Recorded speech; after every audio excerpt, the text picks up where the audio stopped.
listening to TMZ Movie Crashers.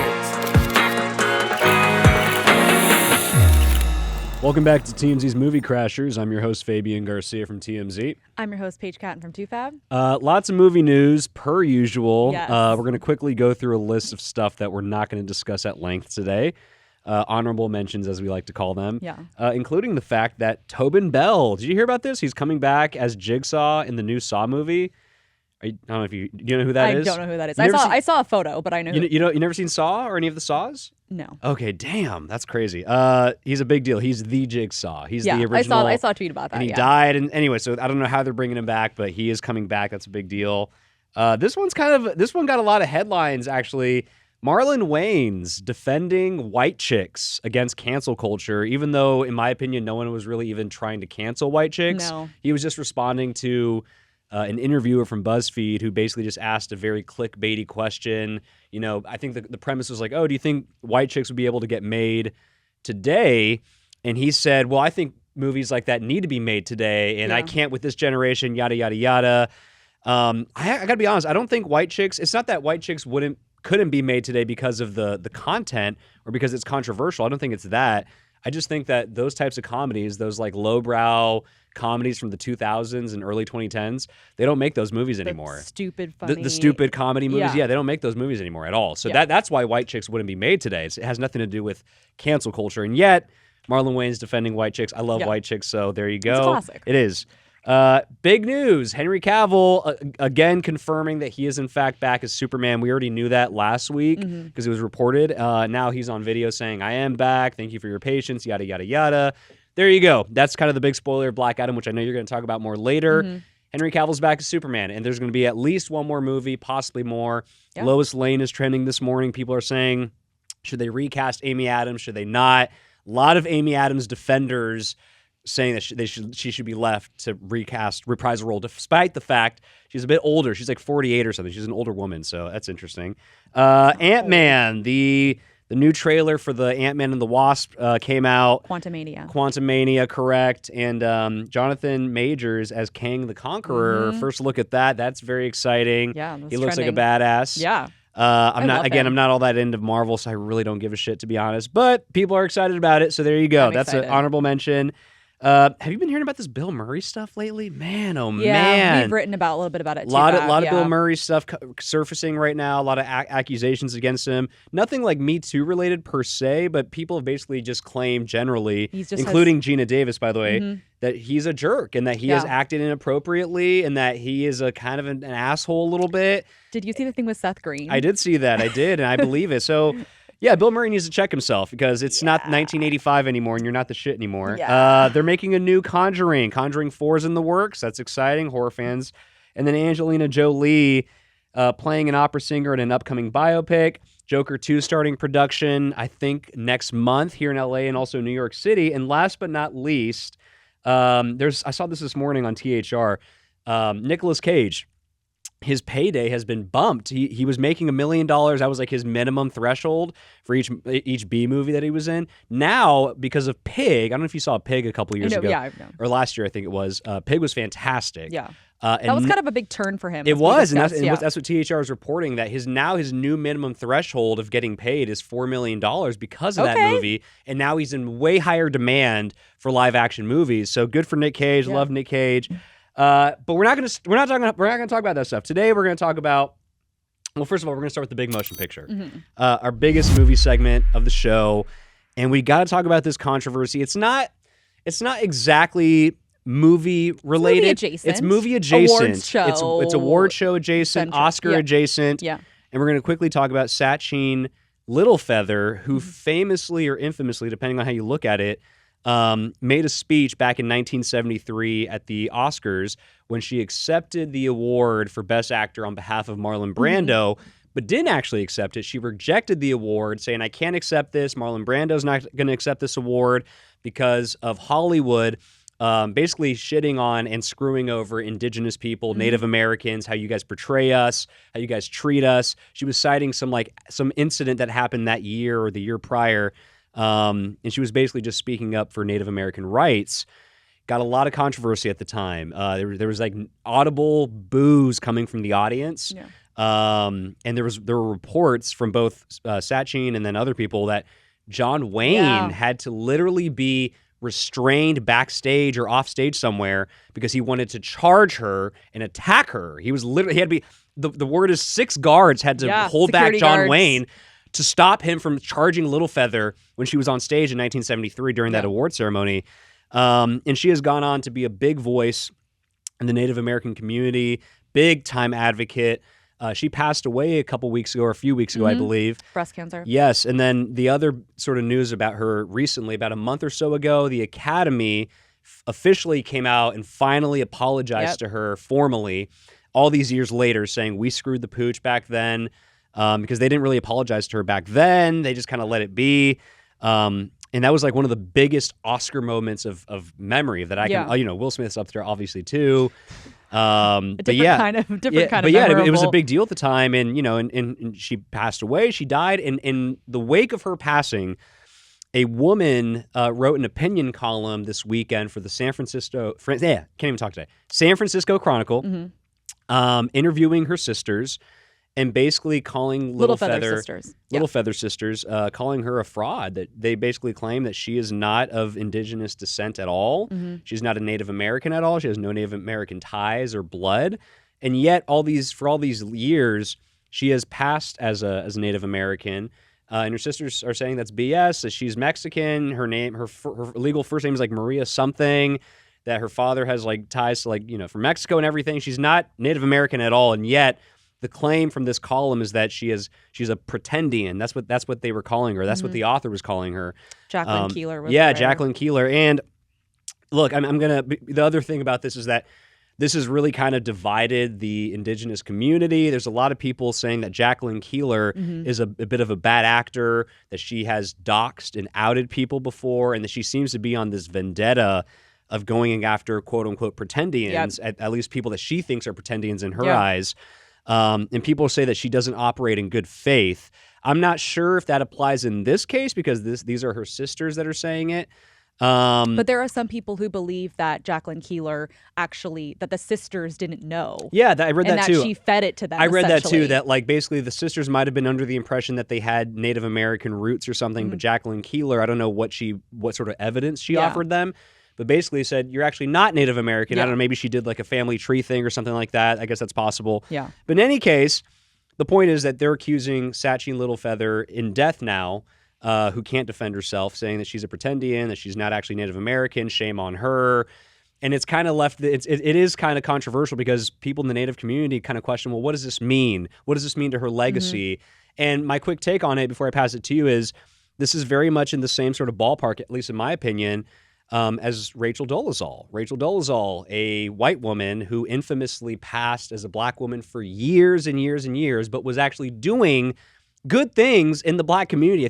She was the president of the Washington State chapter of the NAACP, and she was doing good work. And yet, when all that came out about her, huge fall from grace. Now she's on OnlyFans. No shame on that, but it's just the truth. And Rachel Dolezal is a bit of a pariah in pop culture. People cringe when they talk about Rachel Dolezal and this white woman and the privilege and passing as a black woman and how dare you kind of like co-adopt our race and this and that. To me, if this is in fact true about Sacheen, which again I don't really know, I'm just reading the column, but if it is in fact true, then yeah, it's problematic in my opinion. And there was a guest column written in response to that on Variety from another Native American author, Laura Clark. Yes, and she was basically writing about the wrestling she's having within her own mind about this issue, and the conclusion she basically came down to, which is a bit of a cop-out to me, is that, well, this is for her tribe to speak on. I think the tribes that Sacheen claimed were Apache, like White Mountain Apache, and Yucata or something. And Yokoya? Yokoya. Something like that. Yaquui. Yukia. Okay, whatever. Yeah. She claimed 2 tribes, and what this Variety guest columnist, who's also Native American, was saying is that it's up to those tribes to speak on it. I don't think they have spoken on it yet.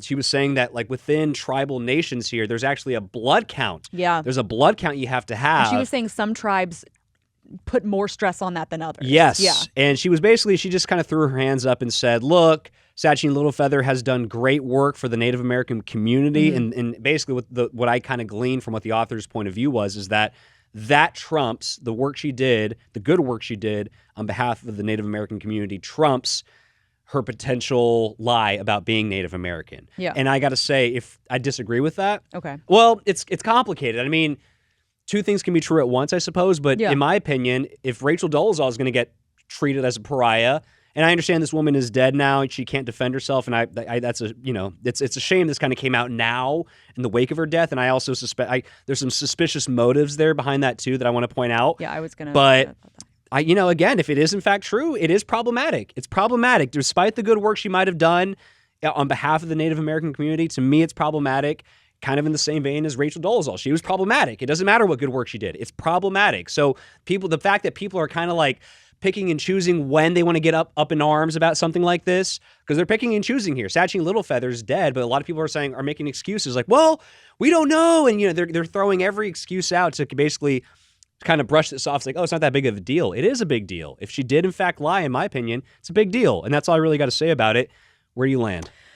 Okay, so first off, I want to note the obvious that, as a white woman, I feel like there's only so much I can really weigh in on we don't have this. to go down that road. No, I know. Is it for us to say? No, Who cares? I just wanted it. to note that one thing. Sure. Just I know that's obvious. So, okay, first of all, I want to say that I think any sort of criticism of Sacheen after she died, after this close to her death, I think is in bad taste. I agree. It is terrible taste. I think if they wanted to go on it, bring this up in a few months or even later. Well, they should have brought it up when she was alive, so she could defend herself. That'd be ideal.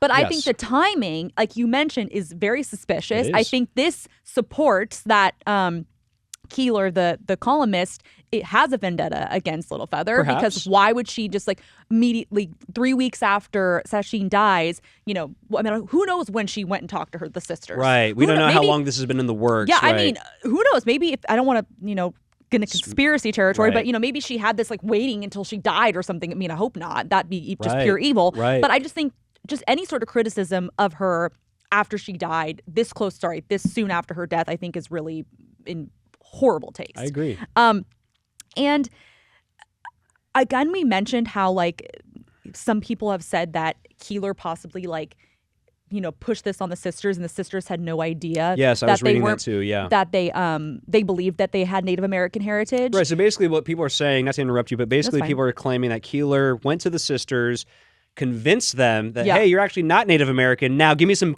mean quotes about your sister. It's a lie. She's a fraud. Right. And by the way, the sisters and Sacheen, and I guess her family in general, they're estranged. Sacheen is estranged from her family. Didn't go to the funeral. They weren't invited. Exactly. So that's worth noting. But go on, continue, please. So I at first, when I was reading the San Francisco Chronicle column, I was like, oh, wow, this is very problematic. Sacheen made this, a name for herself because of this, because of her heritage. But then when I read the Variety, the guest column response, I started to think, and hearing about how controversial Jacqueline Keeler allegedly is and all the stuff that she's done. And she's gone on these witch hunts and trying to find these pretendians and all this stuff.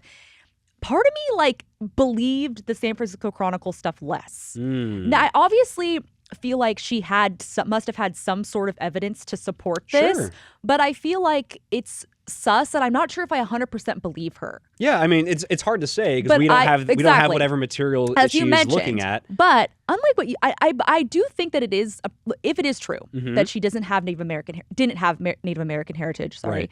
Right. I do agree that it would be problematic. However, I know you said you disagree with this, but I kind of agree that it does that. Nevertheless, I think it trumps what she's done. I think that her being, whether or not she was Native American, the stuff that she has done for the Native American people trumps whether she actually is or not. Yeah. Okay. So what about Rachel Dolezal then? What do you I had no idea who that was. Really? I have no idea who that is. What? Damn. No, I have no idea. It's a very big pop culture thing. It was a huge story. We've covered it here at TMZ. It was big. It was a big deal in 2015 or so. Huge national news. Huge national news that Rachel Dolezal had passed as a black woman, had changed her hair, had tanned her skin a little bit. It was a big deal. So basically, with that, despite whether you know about it or not, with that, the fact that people were outraged and up in arms about Rachel Dolezal, why is that not applying to Sacheen? I understand she's dead. That aside, though, why does that outrage not apply to Sacheen Littlefeather if it is in fact true that she's passing as a Native American? Well, I mean, if you're talking, because I didn't know about Rachel Dolezal, but like, I don't think Sacheen like changed her hair and skin color and all that stuff. Did she? She was donning like Native American garb all the time. Okay, well, so yeah. I mean, she was trying to pass as a Native American that is a straight good up. point. She called her. That's a good She point. changed her name to Littlefeather. Like, you know what I mean? Like, it's But like I feel like if the stuff that one Variety guest columnist had said about, a lot of these tribes they need to get your blood tested and all this stuff, you would think that there would have been some sort of screening process. I agree, but I don't. Yeah, it's true. That's true. I don't know. Again, the tribes themselves, as far as I know, have not come out and spoken about this. I don't know what their process is. I don't know if they've addressed this in the past, but I don't know. There's a lot of excuse making I see going on behalf of Sacheen, and I don't understand. I guess it. I mean I do think it's kind of like a double standard, and Yeah. I do agree with that. And again, I now after I don't know if it has to do with race or what it is. Yeah. Like, it's just weird to me. And it But it's also like could be- to me, all the rules should apply to everybody equally. But anyway. All right, I think we can go ahead and move on there because we want to get to our reviews here. We're going to quickly talk about Tim Burton and what he said about Disney. Basically, long story short, I know you're going to read the quote here in a sec. He was doing an interview with somebody recently, and he was saying, "I'm done with Disney. I'm not going to be making any more movies with Disney," which is a big deal because he's made quite a few movies with Disney. And he basically said, "I don't recognize Disney anymore. Disney is a circus." And I came to this realization when I was making Dumbo, live action Dumbo, in 2019. I don't know. He didn't go into a lot of detail about what was happening, but he compared Disney to a circus, and he's just sick of it. He doesn't think that creative, independent kind of movies that he's made, like The Nightmare Before Christmas, things like that. He thinks those kinds of movies are dead at Disney, that they're all in on Marvel, they're all in on Star Wars, they're big IPs, and that they don't really care anymore about creative, independent projects like the ones that he's done for them in the past. Can you read his quote real quick and just Okay, what he so said? this was at a press conference at the Lumiere Festival in Lyon over the weekend. So he said that Disney's mainly focused on franchises. He said it's gotten to be very homogenized, very homogenized. Homogenized. Wow. There's my homogenized. blonde moment of the day. Homogenized, very consolidated. There's less room for different types of things, adding that he would never do a Marvel film. Right. I can only deal with one universe. I can't deal with a multiverse. Right, and then he said after Dumbo, he said he likely won't work with them again, saying, "My history is that I started out there." He started out as an animator at Disney. He did. It's famous, yeah. He said, I was hired and fired like several times throughout my career there. The thing about Dumbo is that's why I think my days with Disney are done. I realized that I was Dumbo, that I was working in this horrible big circus, and I need to escape. That movie is quite autobiographical at a certain level." Yeah. First of all, I want to acknowledge that I don't really have too much to say about this other than Tim Burton is correct about Disney. And there was another story on THR that I saw like a few days ago, basically saying the only way to make big time money in Hollywood these days is to don a cape. You got to sell out, get in the superhero business if you want to make a lot of money. Not like the old days, because in the old days you could, if you're a big time A-lister, you can make a lot of different money in a lot of different ways in different kinds of movies. Not anymore. And I think this kind of highlights that a little bit, that Tim Burton feels that there's not a lot of room anymore for creativity. Movies like Nightmare Before Christmas or any of the Johnny Depp movies that he's done for them. And I see that happening just by the slate that Disney is putting out all the time. Yeah, their Pixar stuff is like, that's its own little thing in its own world, and they do some creative things there still. But just like traditional Disney movies, like maybe Encanto's like the rare one, I guess. But aside from that, they're all in, it seems, on superhero stuff like Marvel, Star Wars, like big IPs. And he's right. It is homogenized. It just feels like this big, okay, like this is what Disney is these days. It's not the Disney of old. It's not that classic 90s Disney stuff anymore. And I think a little bit of the magic is gone. So that's all I really have to say about it, is that I agree with Tim Burton. He pretty much articulated it pretty well, I thought. What'd you think? Okay, so for some reason, I thought he was involved in more Disney films than he was. It's like 4, maybe 3 or 4. And, okay, so first of all, I do agree with the stuff he said about Disney being a lot more focused on franchises, especially, Marvel, Star Wars, etc., like you mentioned. However, he even also mentioned, this wasn't part of the quote, it was kind of just a deadline summarized, but he also did mention that these more independent films are made. It's just less of them. Yeah. Okay, so, and I agree with that, but I think it's kind of hypocritical in a way, because he was involved in 2 Alice in Wonderland films, which are both IPs, Disney IPs, as is Dumbo. So he was involved in Disney IPs. Obviously, IPs are different than franchises. Yeah. But I still feel like he was it's not like he just did these creative one-off films. That's true. He's done so some. He was kind he's of done some involved big in those. blockbuster kind of movies. You know what I mean? For sure. And he even said this too. I don't know if this was there was another part of the quote somewhere where he basically said, "With that in mind, I don't think I'll ever go do independent movies. I can't go work for an independent studio." Because he was asked, like, okay, if you feel this way about Disney, why don't you go work for independent films and independent stuff or whatever? He's like, no. I've always worked for studios. All I know is big studios like Disney or whatever, Warner Brothers. So he's kind of wants it both ways, it seems. Well, yeah, and I agree with that, and I also think that I'm always like, don't burn bridges, and I feel like that's kind of. Again, talking about bad days, I don't think he wasn't really shading Disney, but it was like a light shade, right? It was not a light shade. It was straight shade. Okay, it was straight up shade. It was shade. But it wasn't like Disney freaking sucks or the worst. It was kind of just like, this is what they're doing. But what he was saying was true, essentially. Right. But I think it's kind of odd that he's saying this. Like, why are you going after Disney in the sense that, like, this is where he got his start. This is where a lot of people know him from. I'm going to Disneyland tomorrow. Haunted Mansion. They decorate it with Nightmare Before Christmas every year for 3 months. The line's going to be super long. Yeah. I'm sure he gets royalties for that. Sure. Not saying money's everything, but I think that, like, I'm against burning bridges, and I feel like it's not in good taste for him to do this. Yeah, I mean, I'm all for people speaking their minds. Well, yeah, I agree with that, but I agree. He is kind of burning a bridge here. Yeah. He's kind of publicly saying that he's not going. This is where I got my start, but I don't want to work for them ever again. Right. Yeah. It's very declarative. Do you know what exactly? That's a better way of putting it. Yeah. I don't know. We'll see what comes of that. Anyway, let's move on to the real segment I want to talk about. What'd you see? What'd you think? I don't know. We didn't do Hollywood. Oh my God. By the way, that second segment was the Hollywood Hoedown. I am so sorry. Jesus, my bad. We got too excited. Yeah, we did. For our last segment. Yeah. But we're going to get to our last segment here. What'd you see? What'd you think? And this is where we review movies. We saw 4 this weekend. You're going to handle the mainstream stuff. I'm going to handle the not so mainstream stuff. This is the Oscar-y type stuff that's coming out. Which I am going to see as well. You are going to see those eventually too. But I went to go see them. You got to drive all the way to Century City and shit. It's a lot. It's a mission to go out there, and the parking and everything's a nightmare. But I saw Triangle of Sadness and I saw Tar. And these are 2 like Oscar baity movies that are very buzzy, in contention for awards. We're going to hear about them more come January, February. So Tar with Cate Blanchett is getting her a ton of buzz for potentially Best Actress. And I understand why. I'll quickly explain the premise. It's about a fictionalized female composer who is very famous, almost in the Leonard Bernstein kind of category. In fact, in the movie, she is portrayed as a protege, a student, if you will, of Leonard Bernstein. And now she's gotten her own conducting career off the ground.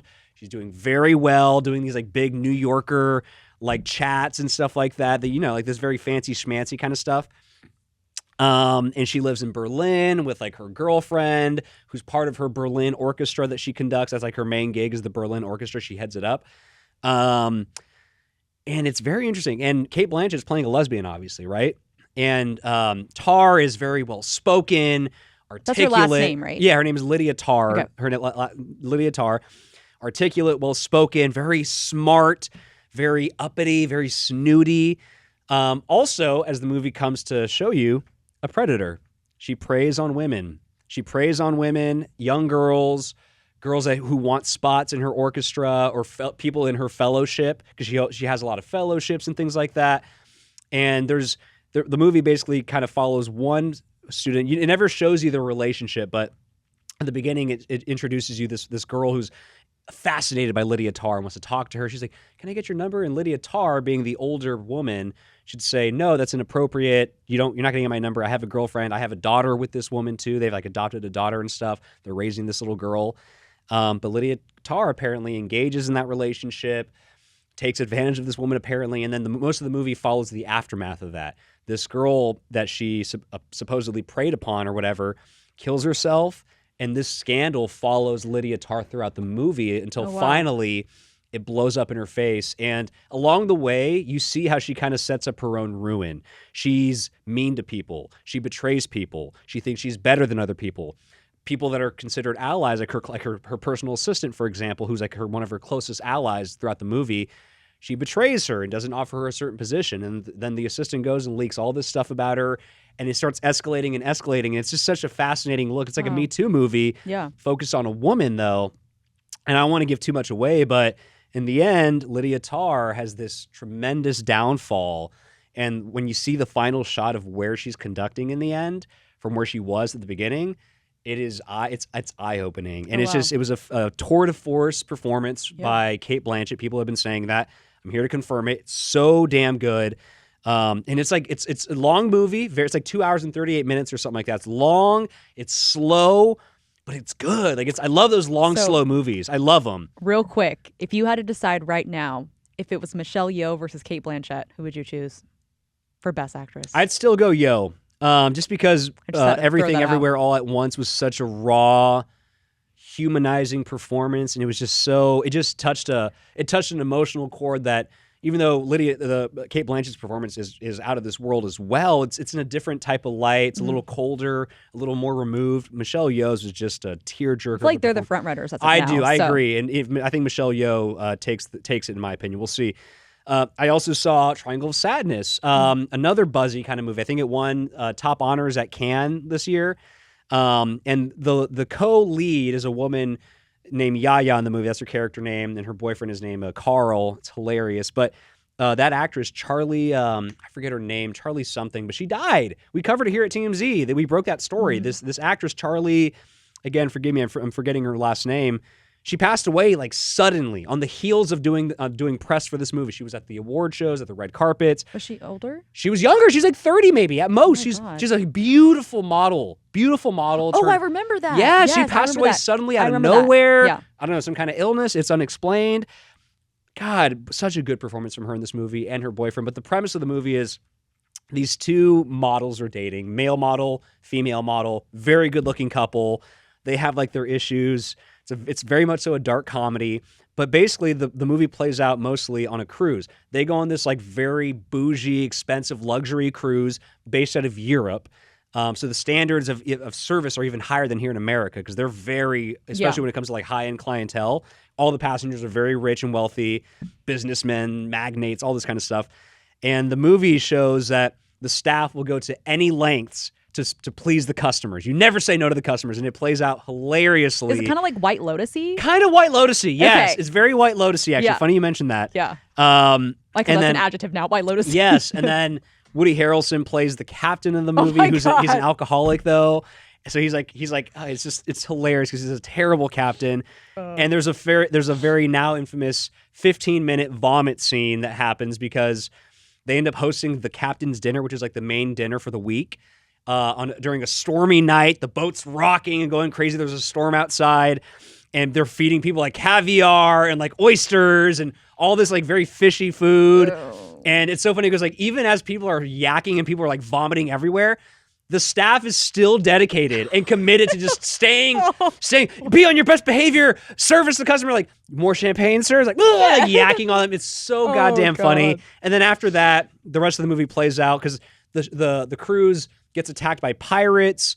Half of it's like blown up. Oh my god! And then they're like some of the crew and some of the people on the ship are like shipwrecked basically, and a few of them are surviving. They land on an island. There's like five to six of them on an island, and from there I don't want to give too much away, but that's where the movie takes a weird turn. It takes a huge left turn. There's a breakout star. One of the cleaning ladies in the movie who, up until this point, you didn't think anything of. You kind of saw her here and there a little bit. But at the final act of the movie, she takes center stage. She's like a Filipino woman or something. It was like in her 50s, right? Older Filipino woman, head of the cleaning staff on the cruise. She's one of the shipwrecked people on the island. She basically starts taking control of the group. I won't explain why. But then the way it plays out, and then a huge cliffhanger at the end. God, that was good. It's like highs, lows, funny, shock, like it's everything. Okay. It was everything. And fantastic performances. Highly recommend Triangle of Sadness it's a good dark comedy. Like just a very good dark comedy. I love a good dark comedy. A lot of commentary about society, classism, hierarchies of things. And basically what the point of the movie is that regardless of how rich you are or what your status is, when you're in the bare essentials kind of environment, like stranded on an island, you start seeing who actually emerges, what actually matters, who can fish, who can hunt, who can build fires, who can do these things. Yeah. And it's just very interesting and kind of speaks to human nature a little bit. So that's my review of the movies. What'd you see this weekend? Can't wait to see both of those. Yes. So I saw Black Adam and Ticket to Paradise. Okay. So Black Adam, first thing I want to note is that last week I said, oh yeah, Black Adam's getting great reviews. Okay. They weren't like official reviews. They were just first reactions. Right. Because then the Rotten Tomatoes scores came out. So I don't want to clarify that. So there's a huge divide between the critics and the audience. Yes. Critics, Rotten Tomatoes, 39%, audience, 90%. So I fell around like 60. Okay. I would say a 3 out of 5. I think that's what I put in my letterbox. Okay. So I thought it was fun. It was kind of what I expected. It was entertaining. It was a good superhero. A lot of great action sequences, special effects. The Rock was what I expected. You know, very macho, badass stunts. You know, I've heard that he doesn't have his typical Rock charisma in this movie. Is that true? He plays a bit of a darker character. Yes, it's definitely darker. You know, there's a lot about like his past with his son and like, you know, liberating this city that has been taken over by like very like ruthless military army kind of thing. But his is like, he had actually more like some humor in there too, which I wasn't really expecting. Interesting. Kind of because he's like a fish out of water. He'd been like, you know, in the ground for like 5,000 years kind of thing. And that stuff's always funny. Right.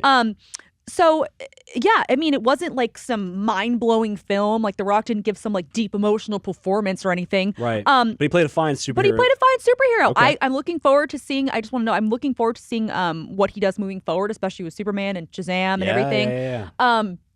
But yeah, I really enjoyed it. A lot of the supporting cast was great as well. I thought Pierce Brosnan. He was good.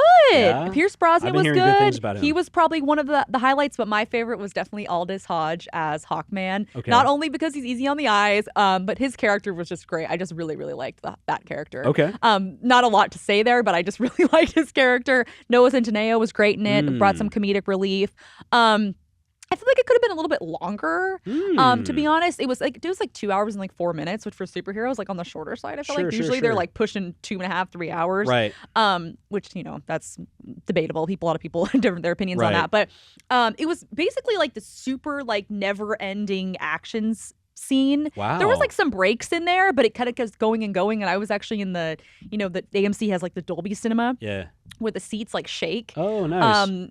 Shouldn't have drank as much soda as I did because I was like struggling the last hour of the movie. I had to go to the back because it like kept vibrating. So it's my like seat. almost like an hour-long action sequence, sort of. It's I would say at least like an hour. Wow, like action sequence. That's insane. Do you think it's done? And it's not. Okay. Yeah, so that could probably go over either way with people. Yeah.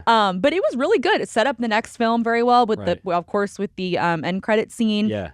And I really like Black Adam's like how he became Black Adam. Right, they like really his origin story. His origin story was great. They really dove into that. I didn't love the villain. It was like this king, and he became like, I don't know what's up with DC and like these devil monsters. You know, like in Justice League, these like the horns and stuff. They had the same thing. I'm like, can we get a new villain? They all look similar. You know what I'm talking about? They need new character design. Yes, I mean they're like supposed to be like different characters. They have like like you know what I mean? Like these cookie cutter. I don't know what that sound was, but you know what I mean. Yes. But yeah, I liked it. It was fun. Cool. Again, highly recommend. I don't think it's 90%. That's a little high. I'd say about 60, but it was one of the better DC EU films I've seen. Okay. So I'd say it's entertaining. I mean, that's encouraging. Yeah. But the other movie I saw was the highlight was Ticket to Paradise. The rom-com. The George Clooney, Julia Roberts rom-com. Yes. Now I knew this was going to be fun, but I had a blast. Yeah. It was. Don't look at the Rotten Tomato score, but they never give like new rom-coms good scores anyways. Right. But it was so funny. Like I had tears in my eyes. I haven't laughed that hard probably since Everything Ever All at Once That's very earlier telling this year. to me because these are two, first of all, like classic A-list movie stars, but they're also kind of fading movie stars. Yes. And yet, despite that, they were still able to bring the chemistry in the laughs. Yes, and Ticket to Paradise did great in the box office. It Way did higher really than was expected. Totally. The theater was packed. Yeah. And I saw this movie with my parents. So it was like all ages in this film. Okay. I mean, in the theater. Right. I'm going to see this movie. So really, and then there was a great supporting cast as well. Caitlin Dever, who I talked about last week, was in Rosalind. She plays their daughter, Julie and George's daughter. Billy Lord is hilarious. Okay. She's so funny in this. Lucas Bravo from Emily in Paris. He plays Julia Roberts' boyfriend. He's also hilarious. And just the script was great. The chemistry was great. Again, it's hard to compare these kind of modern rom-coms to the classics. And I Sure. think they'll probably never be like It'll never will reach that. That's what I was going to ask you. Like how much of a throwback did this movie feel like, or did it feel like a modern rom-com, or did it have like old school vibes, or where was it? It's kind of in the middle. So Okay. it was like modern with like, some of the humor and stuff. But I feel like the chemistry and the core story, where it made you laugh, it made you cry, Right. it made you, swoon, it made you like, oh my, all these emotions. That kind of felt that the core like old school rom-com. Interesting. Does that make sense? It does. It Yeah. does. So which is good. So Yes. basically, you're saying the soul of the movie is like a classic rom-com. Something that which is I actually hadn't seen encouraging in to a hear. long time. Yeah. Let's just say that. Totally. Rom-coms it are was- by and far, I would argue, dead in this day and age. Yeah. And when I walked out, my mom literally said to me, "Oh, that's a movie you'll be watching for a long time." And it's true. Like this movie, I will get this on streaming. I will pay the Wow. $20, like To own it? whatever, to own it. Wow. So much fun. Just a feel good movie. Interesting. Highly recommend. I think everyone will love it. And I think because I believe that George and Julie, I mean, obviously Julie's been in tons of rom-coms, but like, I think George has been in a couple. I can't but not name- like Julia, of course. No, yeah. Julie's the queen of rom-coms, but George has been at least, I know he's been in so many movies, some that I'm probably unaware of, but I'm Yeah. sure he's been in at least a couple. So they're kind of like, and plus he's like just a great comedic actor too. So it's good. It's interesting that they finally came together and just made something And together it's like like, that. and then end credits roll, and they have a blooper reel. Oh, my gosh, god, the the blooper reel was. See, like, even that's kind of a throwback too. It is! Blooper reels aren't even around they don't do much that anymore. So No. then people, it like was the Rush Hour blooper reel is classic. It was literally the same of like when people were waiting at like the same experience when people were waiting for the end credit scene in Black Adam. People sat in their seats and watched the blooper reel Wow. of Ticket to Paradise, and I'm Interesting. like, and it was just kind of weird, like that contrast. And I'm Yeah, like, yeah. well, there's a totally different films, Yeah. but still drew a big crowd. So highly Wow. recommend that. It's a good movie. Interesting. Okay, well, Yeah. that's a great place to end it. Yeah. Thank you guys for checking in with us here. Stream us Spotify, Apple, iHeart, Amazon. We're on the website. We're on YouTube. Yeah. And we will check in with you guys later. Take it easy. See ya. See ya.